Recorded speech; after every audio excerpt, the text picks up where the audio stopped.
کا ضلع رحیم یار خان موضع احمد گراؤنڈ میں سیلابی ریگڑا داخل ہوا ہے، جس کے نتیجے میں ہزاروں کھڑی فصلیں تباہ ہو گئی اور کئی گھر زیر آب آ گئے، جس کے نتیجے میں حکومت کی طرف سے کوئی امدادی کارروائی نہیں کی گئی۔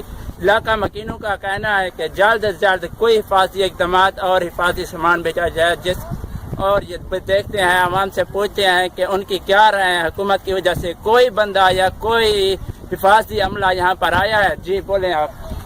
یہاں پر نہ کوئی حکومت کا بندہ آیا ہے، نہ وزیر اعلیٰ عثمان بزدار کا کوئی بندہ آیا ہے۔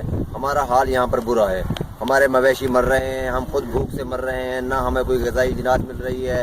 آپ دیکھ سکتے ہیں کہ چاروں طرف پانی پھیل چکا ہے، نہ ہم آپ باہر جا سکتے ہیں۔ یہاں پر وبائی امراض جو ہے وہ پھیل رہے ہیں، جیسے یہ دیکھیں پاؤں کے چھالے نکل رہے ہیں ہمیں۔ آپ نے سنا ہے عوام کے دکھ اور ان کی درد، مگر یہاں پر سننے والا کوئی بھی نہیں ہے۔ حکومت کی طرف سے کوئی امدادی کام نہیں کیا گیا، عوام بہت ہی پریشان ہے۔ لہذا حکومت کو چاہیے کہ جلد از جلد کوئی حفاظتی اقدامات کیے جائیں اور غریب عوام کے لیے کوئی مشکلات کا حل کیا جائے۔ شہزاد احمد، EN نیوز، رحیم یار خان۔